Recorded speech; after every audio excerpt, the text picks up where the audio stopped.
A junior on the Bishop Hendricken football team was born with a facial deformity that's required 9 surgeries in his 17 years of life. Can you imagine? No, I can't. It's an inspiring story, but that would prove to be the least of his worries after a traumatic experience nearly sidelined him for good.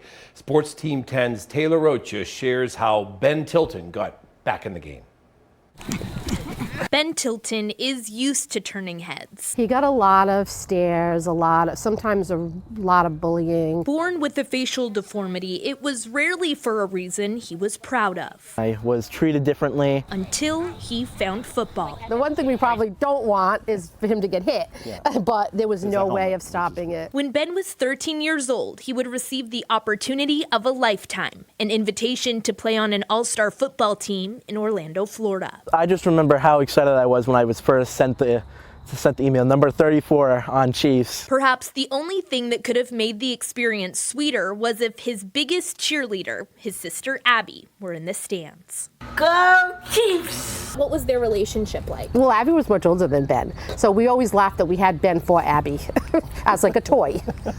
Without the use of her arms and legs, Abby used a wheelchair to get around. The siblings, connected by disabilities they would never let define them. I learned that even if somebody is different, it doesn't have to make them unhappy.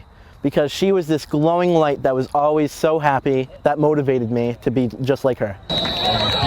Playing football in Florida, all eyes were on Ben. And that was the start of my journey, I feel like. For once, he was okay with it. And I always wanted to be that football player, like the best of the best. I wanted to get to that next level. But as Ben was in the spotlight, he couldn't stop thinking about his big sister back at home. I was having a dream about Abby where she couldn't walk, but I watched her walk up the stairs in our house that she always wanted to walk up. That night, December 7th, 2018, Abby died in her sleep. We often think she went because none of us were there, and she couldn't have gone if we were all there with her. We had to go get Ben and tell him.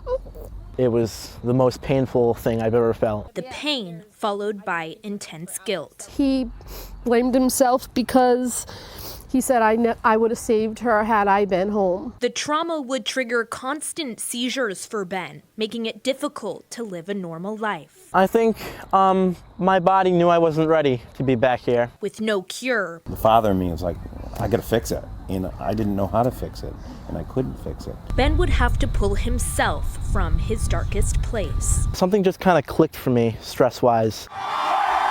Now, Ben is a junior on the Bishop Hendricken varsity football team, nearly 1 year seizure-free. In the last 2 years, or 3 years, or even 4 years of my life, I feel like kind of been robbed from me. So it just feels amazing to be kind of like out here practicing again. When things get tough with the rest of the team, I think a lot of them put things in perspective, and they look at Ben and how hard he works every day. Well, Abby will no longer be in the stands. If Abby were here right now, seeing everything that he has overcome, screaming like loud. Ben brings a piece of her with him on the field every Friday night. I want her always with me. She was my biggest cheerleader, and I want to make her proud. A pink bandana tucked into his waistband. I want to keep doing this and keep playing as long as I can so that she can still be proud of me and still be watching me up there. Today, Ben's biggest win is no longer measured in yards, but how he was able to get back in the game and who he brings with him along the way. In Warwick, Taylor Rocha, Sports Team 10.